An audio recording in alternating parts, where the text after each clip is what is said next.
Hello mga kamakdo, magandang araw sa inyong lahat. Ala, hindi mo kakayanin. So ngayong araw nga pala nandito ako sa City Mart gawa na mamimili tayo ng grocery dahil ngayon ay araw ng birthday ko. So yun, I will make my day more productive, more substantial gawa ng puntahan ko ang aking tito / ninong ko sa provincial hospital gawa ng siya ay na-admit doon gawa ng, ayan, for some reason mga kamakdo. So ngayong araw ay grocery ko muna ang aking tito gawa ng, sabi ng aking ate ay ipag-grocery ko naman, ganyan. Siyempre kahit birthday ko ngayong araw, siyempre, have ko muna yung tito ko. Ganun tayo kabait. Ala, hindi mo kakayanin.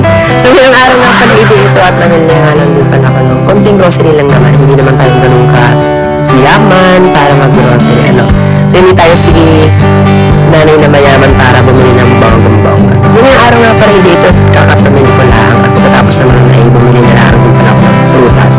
Grabe, sobrang daming prutas sa pagpipilian. Pero syempre doon tayo sa masustansya gawa ng pasyente ang ating patience, pasyente yung ating babalaan. So yun mga kamakdo, after naman ay bumili na lang din pala ako ng grapes. Siyempre masarap yan. And after mga kamakdo, tricycle na nga lang din pala ako puntang provincial gawa ng medyo malayo-layo din nga pala ito.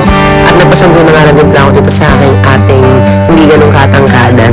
Ay mga kamakdo, pagdating ko naman dito ay di ito at naoperahan na nga pala yung aking tito and I'm so happy and blessed at nakaraos siya sa kanyang operation and para sa akin, ipa-birthday na rin yung gawa na syempre successful yung kanyang operation and super happy ako na ayun, idinaos ko yung birthday ko na dito sa tito ko and sustain ko gawa na ang laki din naman ng utang na loob ko sa aking tito gawa ng pinaaral niya rin ako nung ako ay K-12 yung aking grade 12 and 11 for almost 2 years, ayun. After naman nun, ay isundo ko na lang din ng inay dito sa hospital at ayat dinalaw din ang aking ninong.